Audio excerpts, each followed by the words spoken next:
आज मी emptiness syndrome बद्दल थोडी माहिती देणार आहे।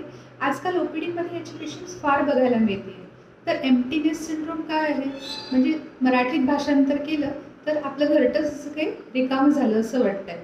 आजकाल बऱ्याचशा पालकांपासून त्यांची मुलं नोकरीनिमित्ताने किंवा शिक्षणाच्या निमित्ताने बाहेरगावी किंवा परदेशी राहायला गेल्यामुळे पालकांना एकटं पडल्यासारखं वाटतं। हे समोर जाऊन डिप्रेशनचं कारण बनतं। त्यांना ही भावना निर्माण होते की आता माझ्याशी बोलायला कोणी नाही किंवा शेअर करायला कोणी नाही।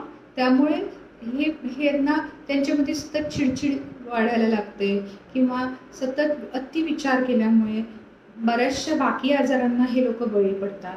त्यानंतर डिप्रेशनचे लोक शिकार होतात किंवा रात्रीची झोपसुद्धा यांना लागत नाही। सिंपल उपाय हा आहे की याची काळजी मुलांनी पण घेतली पाहिजे। लांब राहून सुद्धा मनाने आपण जोडले राहू शकतो की रोज आई किंवा वडिलांना एक फोन करा, त्यांना विचारा आई जेवलीस का, कशी आहेस, बाबा काय म्हणतात, है ना। याने सुद्धा त्यांना समाधान मिळतं। आणि आजकाल डिजिटलचा जमाना आहे, तुम्ही फोन करू शकता, व्हिडिओ कॉल करू शकता।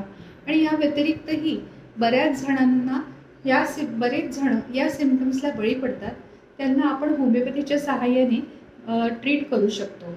जसं रात्रीची झोप न येणं, एन्झायटी वाढणं, सतत फार चिडचिड वाढणं, याच्यासाठी होमिओपॅथीमध्ये खूप छान छान मेडिसिन्स आहेत। So take care, bye.